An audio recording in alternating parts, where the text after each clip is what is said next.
Well, the first step was taken today to relocate a Confederate general's bust from Tennessee's capital, but two other nearby military busts might go along as well.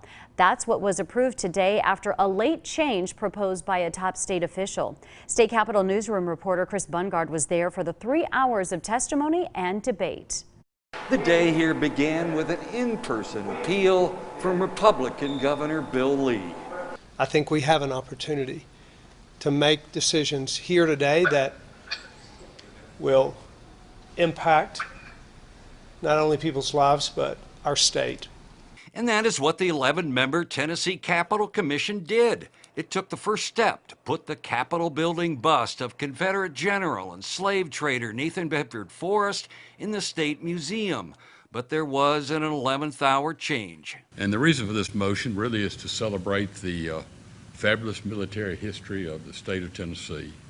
What the state comptroller proposed and the commission agreed to was send the Tennessee Capitol Hill busts of Admiral David Farragut of Damn the Torpedoes fame and Nashville native Admiral Albert Gleaves to the State Museum along with the Confederate general's bust. For a band of raucous protesters urging the Confederate general's bust as part of their demands while occupying another part of Capitol Hill, they seem not to mind a couple of other Capitol busts in the deal so far. State lawmakers who fought long to remove the Confederate general's bust were more lukewarm. The work that was done today was not perfect. I share my colleagues' concern that any wording that addresses Nathan Bedford Forrest as a hero is seriously out of line.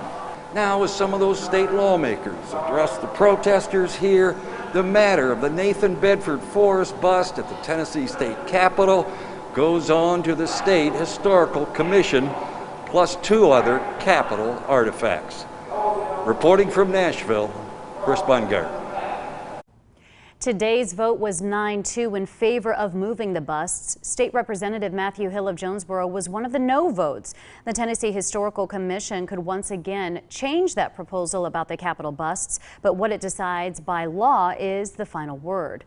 Tennessee Governor Bill Lee would not comment on today's action when we asked him earlier today, but he released a statement saying, quote, "I commend members of the State Capitol Commission for taking up the Nathan Bedford Forrest bust issue and arriving at a thoughtful resolution that provides important historical context for the bust at the State Museum."